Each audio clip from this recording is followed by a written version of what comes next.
प्रदेश गणेश गोधियाल जी को मैं आमंत्रित करता हूं कि दूर सुदूर अंचलों से आए हुए हैं और वो अपने मुखारविंद से दो शब्द सुमन बिखेरने की महती कृपा करें। गणेश गोधियाल। धन्यवाद। रोधीपुर उत्तरावा में आज इस प्रचार की नुक्कड़ सभा में जो कि 2024 के लोकसभा के आम चुनाव के लिए यहाँ पर आयोजित किया गया है, हमारे बीच उपस्थित यहाँ कांग्रेस के सम्मानित किसान कांग्रेस के सम्मानित अध्यक्ष भाई बैजनाथ दीक्षित जी, सम्मानित राजकुमार द्विवेदी जी, लक्ष्मी शंकर द्विवेदी जी, सम्मानित श्री शंकटा मास्टर जी, करुणा शंकर द्विवेदी जी, धर्मराज सिंह जी, मुन्ना सिंह जी, मंगू सिंह जी, विकी द्विवेदी जी, राधे सिंह जी, साथ में आदरणीय मिश्रा जी जो कि मैं समझता हूँ गोरखपुर से। आप जरा शांत रहिए भाई, शांत रहिए। गोरखपुर से यहाँ प्रभारी के तौर पे यहाँ आए हैं और मैं स्वयं अपना परिचय दे दूँ कि मेरा नाम गणेश गोधियाल है। मैं उत्तराखंड से आया हूँ और उत्तराखंड कांग्रेस कमेटी का मतलब प्रदेश कांग्रेस कमेटी का पूर्व में अध्यक्ष रहा। मैं 2 बार विधायक रहा, 2 टर्म विधायक रहा और बद्रीनाथ केदारनाथ, आप सब लोगों ने सुना होगा, बद्रीनाथ केदारनाथ समिति का अध्यक्ष रहा, बद्रीनाथ और केदारनाथ मंदिर का अध्यक्ष। अभी फिलहाल मैं सांसद का चुनाव लड़कर, क्योंकि हमारे यहाँ 19 तारीख को वोट पड़ गया था, तो 19 तारीख को सांसद का चुनाव लड़कर यहाँ पहुँचा हूँ और वर्तमान में कांग्रेस वर्किंग कमेटी CWC का विशेष आमंत्रित सदस्य हूँ। मेरे प्यारे भाइयों, मैं सिर्फ यहाँ आप लोगों के बीच इस रूप में आया हूँ कि मैं आप लोगों के दर्शन कर सकूं और ये जो कांग्रेस के प्रति आपकी आस्था और इस रायबरेली क्षेत्र की कांग्रेस के प्रति जो निष्ठा है, इसकी सुगंध को पूरे देश में फैला सकूं, ये हुनर यहाँ से सीख कर जा सकूं कि किस प्रकार से कांग्रेस की खुशबू जिस प्रकार से आप लोगों ने यहाँ पूरे रायबरेली में फैलाई है, ये खुशबू पूरे देश में फैले। मैं इस बात को जानता हूँ कि आप लोगों का गांधी परिवार से, कांग्रेस से सिर्फ एक पीढ़ी का रिश्ता न होकर पीढ़ी दर पीढ़ी का रिश्ता है। हम अगर दिवंगत हमारे नेता नेहरू जी के समय से अगर हम याद करें तो नेहरू जी यहाँ आया करते थे। शीला कौल जी, उस समय मैंने तमाम हमारे कार्यकर्ताओं से जो कि बुजुर्ग हैं उनसे सुना कि शीला कौल जी यहाँ आया करती थी। इंदिरा जी स्वयं यहाँ से चुनाव लड़ी और प्रधानमंत्री बनी। उसके बाद राजीव जी हों या सोनिया जी हों, सभी ने यहाँ का प्रतिनिधित्व किया। हमारे भाई आदरणीय जो किसान कांग्रेस के अध्यक्ष हैं, उन्होंने कहा कि जो भी यहाँ से चुनाव जीतता है, कांग्रेस का प्रत्याशी जो चुनाव जीता वो देश का प्रधानमंत्री बना। सोनिया जी यहाँ से चुनाव जीते, लेकिन आप सब जानते हैं कि सोनिया जी ने आत्मा की आवाज पर चाहती तो देश की प्रधानमंत्री बनती, 2 बार प्रधानमंत्री बनती, लेकिन उनका लक्ष्य प्रधानमंत्री न बनकर इस देश की सेवा करना था। उन्होंने 10 साल इस देश और इस क्षेत्र की सेवा की। हमारे देश के एक काबिल व्यक्ति को, एक दूसरे काबिल व्यक्ति को देश का प्रधानमंत्री बनाया। आज आप लोग और हम सब लोग जो आर्थिक स्थिति की बात करते हैं ना, जो दो पैसे का दर्शन होता है, वो प्रधानमंत्री उस समय के मनमोहन सिंह जी की नीतियों का परिणाम है कि आज इस देश में जो आर्थिक रूप से जो उदारीकरण हुआ, उसके तहत हर देश के हर व्यक्ति ने 2 पैसे का दर्शन किया। मेरे प्यारे भाइयों, इसी के आधार पर मैं आपसे कहना चाहता हूं कि हमारे इस लोकसभा क्षेत्र से जो अभी वर्तमान में प्रत्याशी हैं और जो यहां से होने वाले सांसद हैं, वो आप सबकी कृपा से और इस देश के तमाम मतदाताओं के आशीर्वाद से आने वाले इस 2024 के इलेक्शन के बाद अभी 4 तारीख को जब रिजल्ट आएगा तो हमारे देश के प्रधानमंत्री बनने वाले हैं राहुल गांधी। मैं आपको बताना चाहता हूं, अगर भाजपा की सरकार ने जितनी धन शक्ति का दुरुपयोग राहुल जी की छवि को खराब होने में किया, अगर उतनी धन शक्ति का उपयोग इस देश के विकास में किया होता तो आज इन सड़कों पर धूल नहीं उड़ रही होती, आज ये सड़कें चकाचौंध होती। आपके जो गणेश इंटर कॉलेज से और अंदर आने वाली सड़क है, उसका हाल आप लोगों ने देखा होगा। अगर उतना पैसा जो उनकी छवि को धूमिल करने में लगाया गया, अगर उतना पैसा अगर विकास के कार्य में लगाया होता तो निश्चित रूप से इस सड़क की हालत ठीक होती। मेरे प्यारे भाइयों, इस देश को 10 साल ठगा गया है। हमारी माता बहनों हमारी नेता प्रियंका जी ने कहा, उस बात को याद करिए। उन्होंने कहा कि जो टीवी में दिखाया जाता है, जो समाचार पत्रों में दिखाया जाता है, वो सच नहीं है। और सच ये है कि आप जो जीवन जी रहे हैं वो सच है। सच ये है कि अगर किसी के घर में कोई बीमार हो जा रहा है तो उसके पास इलाज के लिए पैसा नहीं है, ये सच्चाई है। सच्चाई ये है कि बच्चे बेरोजगार हैं, ये सच्चाई है। सच्चाई ये है कि आज महंगाई आसमान छू रही है, ये सच्चाई है। हमारे देश के प्रधानमंत्री जी कहते हैं कि 5 किलो चावल दे दिया, और उसमें भी मैंने सुना कि 1/4 हिस्सा प्लास्टिक का चावल मिलाया गया। प्लास्टिक का चावल, वो प्लास्टिक का चावल मिलाने से क्या है, हमारी सेहतों के साथ कितना बड़ा खिलवाड़ किया गया है। मतलब सेहत बिगाड़ी गई है, बीमार हो और पैसा हॉस्पिटल में भरो। तो मेरे प्यारे भाइयों, बहुत लंबा मुझे नहीं कहना है, कहना इतना भर है कि आपके पास जो प्रत्याशी हैं, आपने देखना है कि कौन प्रत्याशी क्या बन सकता है। राहुल गांधी जी आपके आशीर्वाद से जीतेंगे, देश के प्रधानमंत्री बनेंगे। और दूसरे प्रत्याशी हैं, भोजपुरी में कहावत बा, अरे का होई मूस मोटाई लोड़ू होई, हाथी घोड़ा छोड़ू होई। हाथी घोड़ा होई का प्रत्याशी जो है, तो इसलिए राहुल गांधी जी प्रधानमंत्री बनेंगे।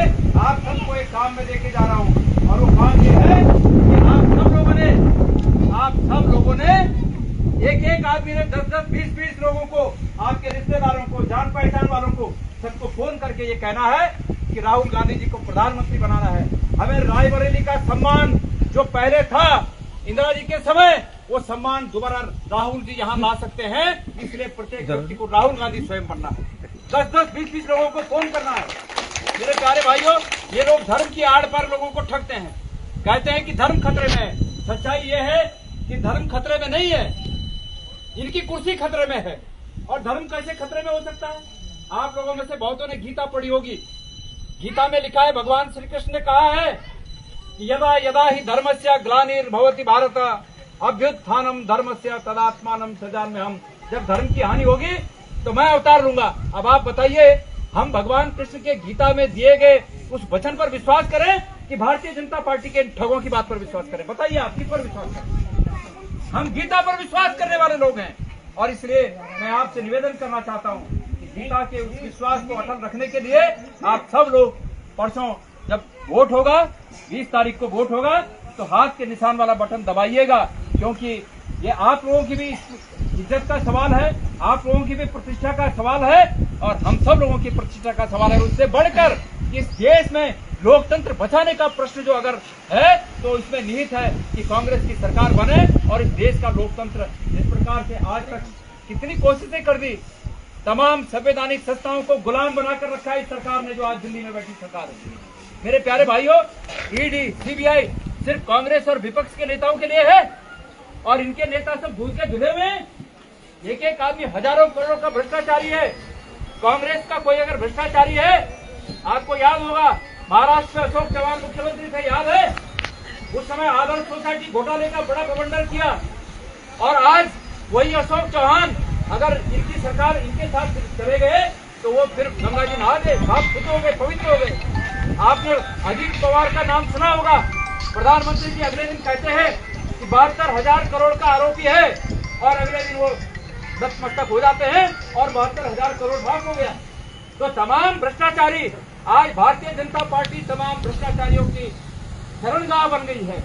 और इस प्रकार से देश के भोले वाले लोगों को, जो इस बात को जानते नहीं है, उनको धर्म के नाम पर ठगा जा रहा है। मेरे भाइयों, मेरी बहनों, हमारा धर्म सुरक्षित है। सिर्फ इस नेता की कुर्सी जो दिल्ली में बैठा है ना नेता, उस नेता की कुर्सी आज खतरे में है, इसलिए धर्म का नाम भाग लाप रहे हैं। आपसे मैं इतना जानना चाहता हूँ, पूछना चाहता हूँ, आपको याद होगा 2014 का वो भाषण, क्या कहते थे? उस समय विपक्ष के नेता हुआ करते थे हमारे प्रधानमंत्री जी, क्या कहते थे? कहते थे, मेरी बहनों, गैस का सिलेंडर 470 रुपए का हो गया, बोलते थे ना। आज कितने का हो गया? मैं पूछना चाहता हूँ आदरणीय प्रधानमंत्री जी, मैं यहाँ पर ये उतरावा की इस नुक्कड़ सभा से आपसे पूछना चाहता हूँ, अगर ये सोशल मीडिया के माध्यम से मेरी आवाज उन तक जा रही हो, तो मैं पूछना चाहता हूँ कि आपने कहा था कि मेरी बहनों 470 का सिलेंडर हो गया है, और उस समय 2014 में कहा था कि जब आप वोट देने जाएं तो गैस के सिलेंडर को प्रणाम करके जाइएगा। ऐसा बड़ी लंबी चौड़ी मतलब ऐसे एक्टिंग में बोलते थे। और आज वो 470 जो 65 साल में कांग्रेस के शासन के दौरान 65 साल में जो गैस का सिलेंडर सिर्फ 470 तक पहुंचा, वो गैस का सिलेंडर इनके 10 साल के कार्यकाल में 1200 पहुंच गया है। और मेरी माता बहनों, मैं जानता हूं कि आप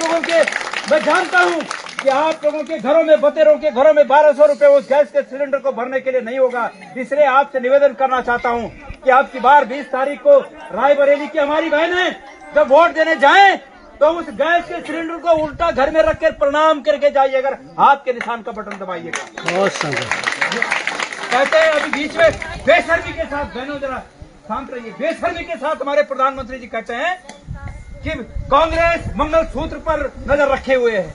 मैं माननीय प्रधानमंत्री जी, इस देश का इतिहास गवाह है कि कांग्रेस ने इस देश के आम आदमी को इस लायक बनाया कि वो अपनी मंगेतरों के लिए सोने का मंगलसूत्र बना सके। जब तक कांग्रेस का शासन था 10 साल पहले सोना 28,000 रुपए तोला, 26,000 रुपए तोला था।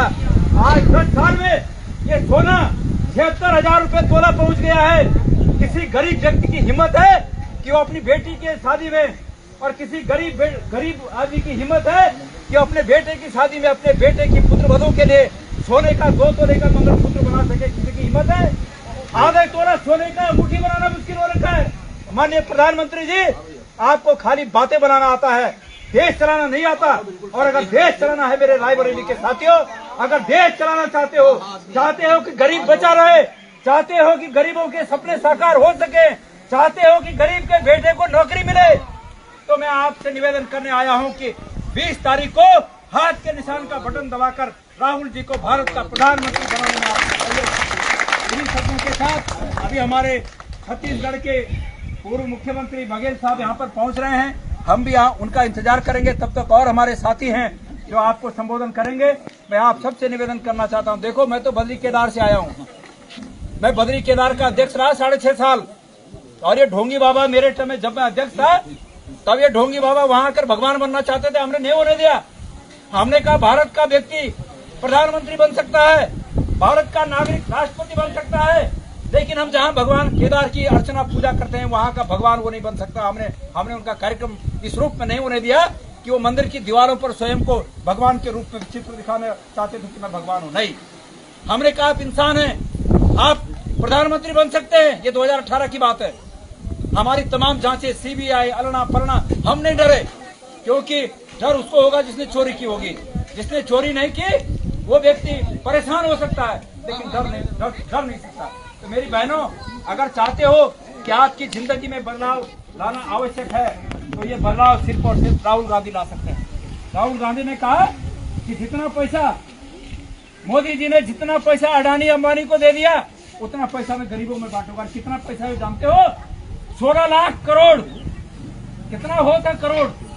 100 लाख का 1 करोड़, अर्थात 100 करोड़, अर्थात 1000 करोड़, अर्थात लाख करोड़, अर्थात 16 लाख करोड़। कितना होता है समझे? वो पैसा राहुल गांधी जी ने कहा है कि गरीबों में बांटा जाए। हमें ऐसा नेता चाहिए। इसलिए मैं आप सबसे निवेदन करने आया हूं कि 20 तारीख को हाथ के निशान का बटन दबाकर आदरणीय हमारे नेता राहुल जी को, आपके बेटे राहुल जी को अपना आशीर्वाद दीजिएगा। आप सबका बहुत बहुत धन्यवाद। गंगा की कसम, जमुना की कसम, सतलज का मुहाना बदलेगा, कुछ तुम बदलो कुछ हम बदले, तब तो कांग्रेस का जमाना आएगा। इसी श्रृंखला में, इसी तारतम्य में हमारे समय मंच पर विराजमान उत्तराखंड से पधारे श्री मिश्रा जी जो प्रभारी बनाए गए हैं, गोरखपुर से पधारे मिश्रा जी से मैं निवेदन करता हूं कि वो भी अपने मुखारबिंद से 2 शब्द सुमन बिखेरने की महती कृपा करें। मिश्रा जी।